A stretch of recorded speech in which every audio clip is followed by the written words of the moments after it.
అందరికీ అందరు ఎలా ఉన్నారండి? నేనైతే చాలా చాలా చాలా బాగున్నానండి. మీకు ఈ వర్షాకాలంలో ఎక్కువగా ఏ ఫుడ్ తినాలనిపిస్తుంది? నాకైతే ఈ వర్షాకాలంలో ఎక్కువగా సీ ఫుడ్ తినాలనిపిస్తుంది. వర్షాకాలంలో ఎక్కువగా సీ ఫుడ్ దొరుకుతుంది కదా, మనం కూడా ఇంకా దొరికినప్పుడే తినేయాలి కదా, ఎందుకంటే వర్షాకాలం సంవత్సరం అంతా రాదు కదా. అలా అని ఫిష్ ఓన్లీ రెయినీ సీజన్లోనే దొరుకుతుందని చెప్పానండి. ఫిష్ ఇయర్ మొత్తం దొరుకుతుంది.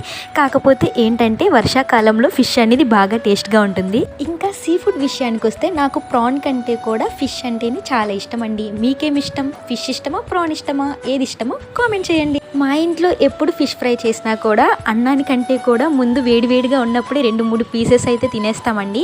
మీరు కూడా అలాగే తింటారా? మనం బయట రెస్టారెంట్లో ఫిష్ ఫ్రై కానీ ఫిష్ కర్రీ కానీ తిన్నా కూడా ఇంట్లో తిన్నంత టేస్ట్ ఫీల్ అయితే అస్సలు రాదండి. ఏమంటారు? నిజమేనా? నా ఒపీనియన్ అయితే అది. మీ ఒపీనియన్ ఏంటి? దీని ఫుల్ రెసిపీ అయితే నేను ఆల్రెడీ మన ఛానల్లో అప్లోడ్ చేశాను. వీడియో నచ్చితే కనుక సబ్స్క్రైబ్